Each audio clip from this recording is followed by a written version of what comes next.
MP TET Urdu की 5वीं class में मैं एम अली आप सभी का खैर मकदम करता हूं। इससे मुताल्लिक पिछली 4 क्लासेस की लिंक आप लोगों को इस वीडियो के डिस्क्रिप्शन में मिल जाएगी। अगर आप लोग ने हमारी वो सभी वीडियोस नहीं देखी हैं तो मैं आपको सजेस्ट करूंगा कि ज़रूर देखिए और साथ ही साथ इस वीडियो को ज़्यादा से ज़्यादा शेयर कीजिए और हैदरी स्टडी पॉइंट को ज़रूर सब्सक्राइब कीजिए।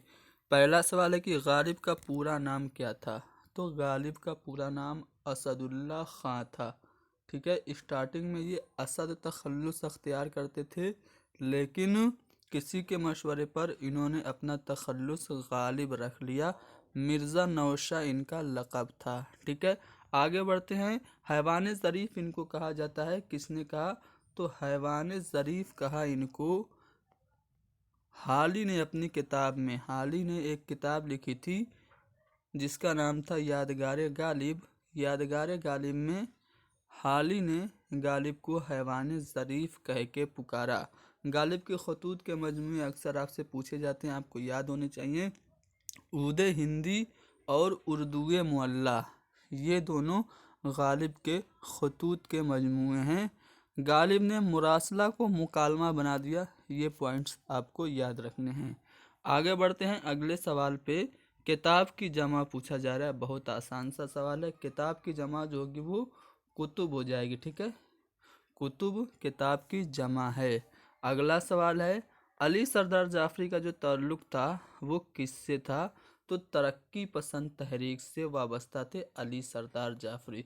तरक्की पसंद तहरीक के बारे में आपको पता होना चाहिए। 1935 में लंदन में कुछ इंडियन स्टूडेंट्स, जिनमें सज्जाद ज़हीर, मुल्क राज आनंद, डॉक्टर ज्योति घोष और दीन मोहम्मद तासिर वगैरह थे, उन्होंने तरक्की पसंद तहरीक की बुनियाद डाली।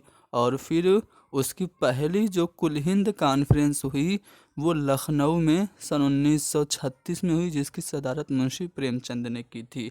अली सरदार जाफरी की बात करें तो इनकी कुछ तसानीफ की मैं यहाँ पे जिक्र कर देता हूँ। एशिया जाग उठा, खून की लकीर, नई दुनिया को सलाम, लहू पुकारता है, ये सब अली सरदार जाफरी की तसानीफ हैं। आगे बढ़ते हैं अगले सवाल पे। गज़ल के पहले शेर को क्या कहते हैं। जो गज़ल का पहला शेर होता है, जो हम काफिया और हम रदीफ होता है, उसको हम मतला कहते हैं। मतला।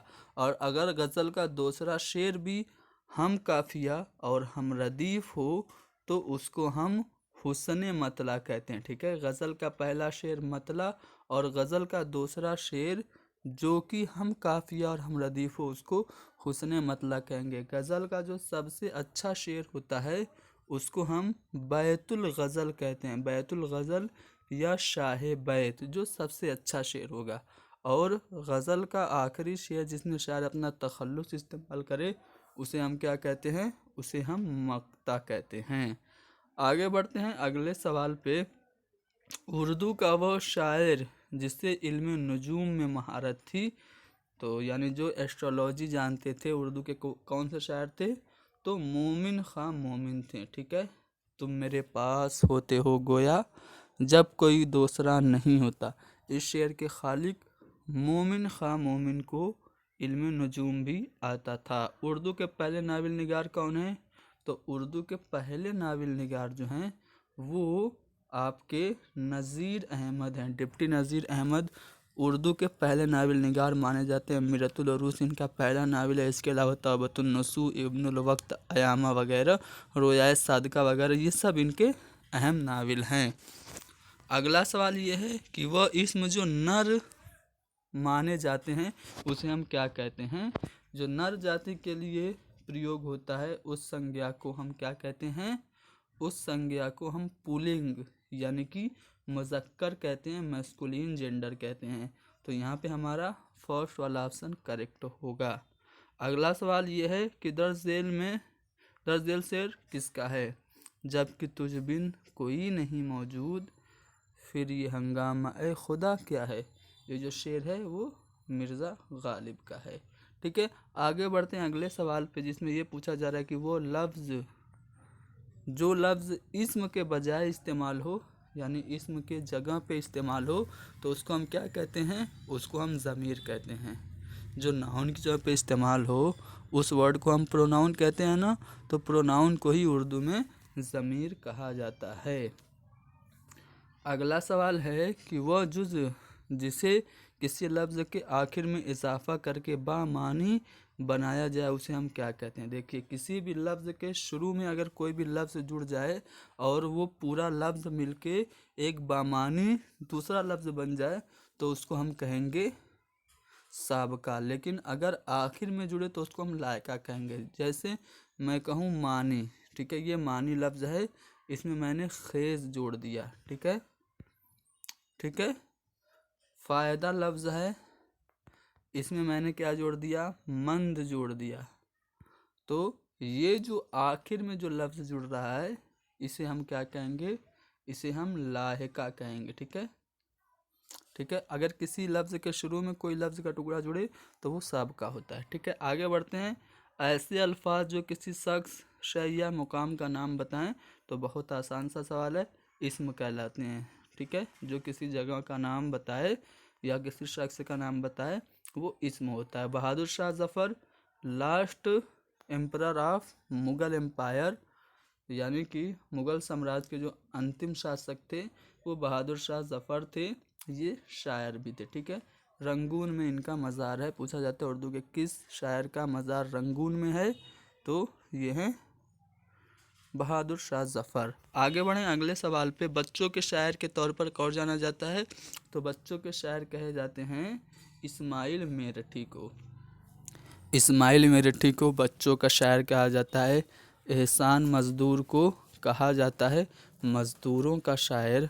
नज़ीर अकबराबादी को अवामी शायर कहा जाता है। जोश मलियाबादी को शायर शबाब और शायर इनकलाब कहा जाता है। मीर तकी मीर को शायर बेदिमाग कहा जाता है। क़ुनूती शायर कहा जाता है। खुदाए सुखन कहा जाता है, ठीक है।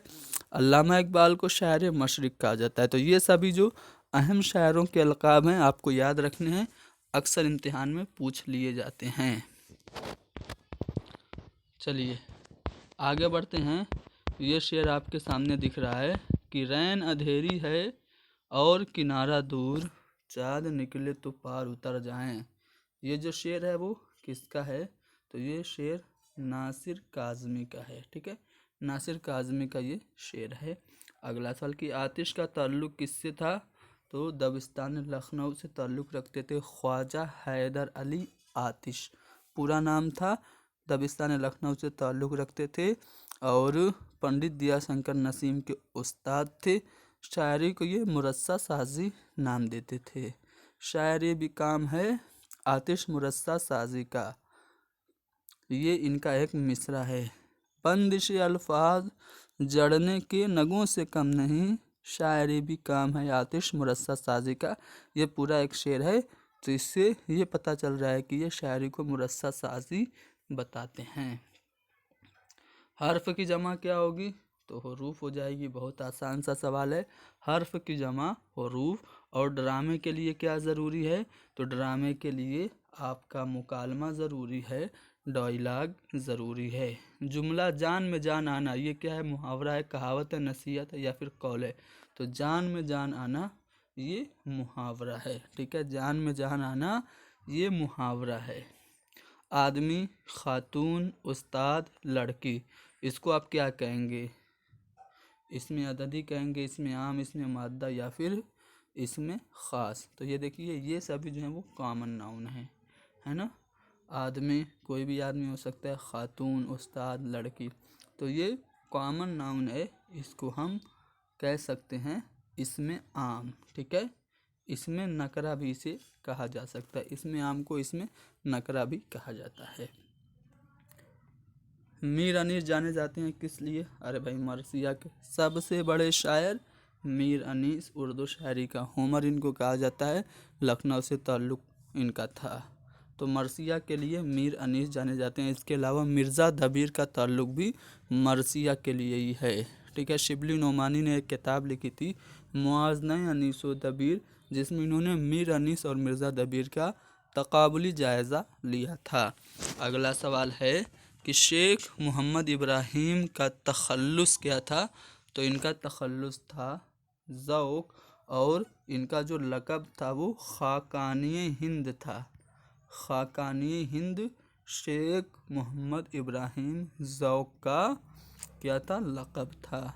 अगला सवाल है कि बागो बहार के मुसन्निफ़ कौन है। अरे बागो बहार लिखी है फोर्ट विलियम कॉलेज के ज़ेर साया मीर अमन ने। किसकी फरमाइश पर, जॉन गिलक्रिस्ट की फरमाइश पर।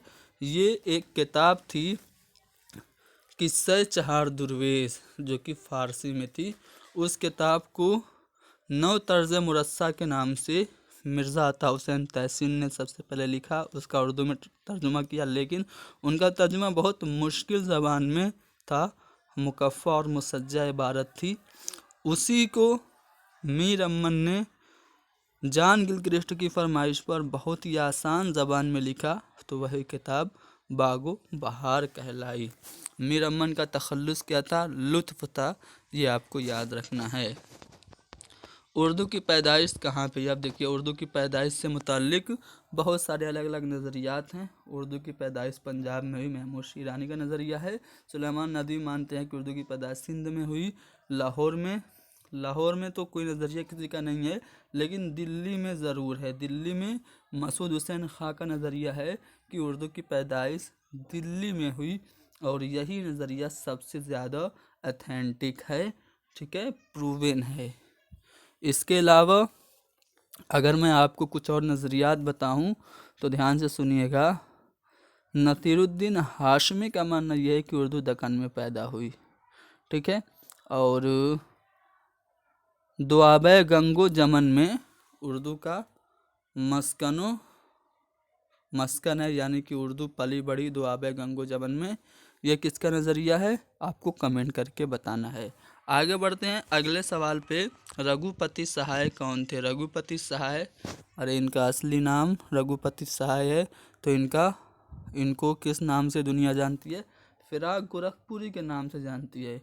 तो फिराक गोरखपुरी क्या थे भाई, शायर थे। फिराक गोरखपुरी ऐसे पहले शायर हैं जिनको ज्ञानपीठ अवार्ड उर्दू में मिला था, ठीक है। जन्नत का मुतज़ाद क्या होगा, जन्नत का मुतज़ाद जहन्नम हो जाएगा। मजाज का पूरा नाम असरारुल हक मजाज है। मजाज का पूरा नाम क्या है, असरारुल हक मजाज। उसके बाद कफन के मुसन्निफ़ का नाम, अरे मंटू नहीं बल्कि प्रेमचंद, मुंशी प्रेमचंद ने शाहकार अफसाना कफन लिखा। इसके अलावा बड़े घर की बेटी और दुनिया का अनमोल रतन, पूस की रात, नमक का दारोगा, ये सब अफसाने भी प्रेमचंद के हैं। नावलों की बात करें तो असरार महाबिद, गौदान, गबन, मैदान अमल और पर्दा मजाज वगैरह इनके अहम नावल हैं। इन्होंने रिसाला हंस निकाला था, और इनका जो आखिरी नावल है वो मंगल सूत्र है, जो कि नामुकम्मल रहा। उसको बाद में इनके बेटे ने मुकम्मल किया। कलम का सिपाही इनकी क्या है, इनकी जीवनी है, ठीक है। आगे बढ़ते हैं अगले सवाल पे, जिसमें ये पूछा जा रहा है कि पाबगुल हैं सब रिहाई की, करे तदबीर कौन, दस्त बस्ता शहर में खोले मेरी संजीर कौन। तो ये परवीन शाकिर का शेर है। परवीन शाकिर पाकिस्तान की शायरा हैं। रुबाई का ताल्लुक़ किससे है भाई, तो रुबा का मतलब होता है चार, और इसका ताल्लुक़ जो है वो शायरी से है, ठीक है। जिसमें चार मिसरे हों उस शायरी को रुबाई कहते हैं। आखिरी सवाल, प्रेमचंद क्या थे। अरे भाई प्रेमचंद अफसाना निगार थे, ठीक है। ये नावल भी लिखते थे, लेकिन यहाँ पे आपको प्रेमचंद के बारे में थोड़ा सा जानना ज़रूरी है। अफसाना निगार तो ये थे ही, शाहकार अफसाना निगार थे। इनके अफसानों में देहाती ज़िंदगी के अक्स नज़र आते थे। इनका असली नाम धनपत राय था। धनपत राय इनका असली नाम था। शुरुआत में ये नवाब राय के कलमी नाम से लिखा करते थे। बाद में इन्होंने प्रेमचंद अपना नाम रख लिया। सोज़े वतन इनका अफसानों का मजमुआ है।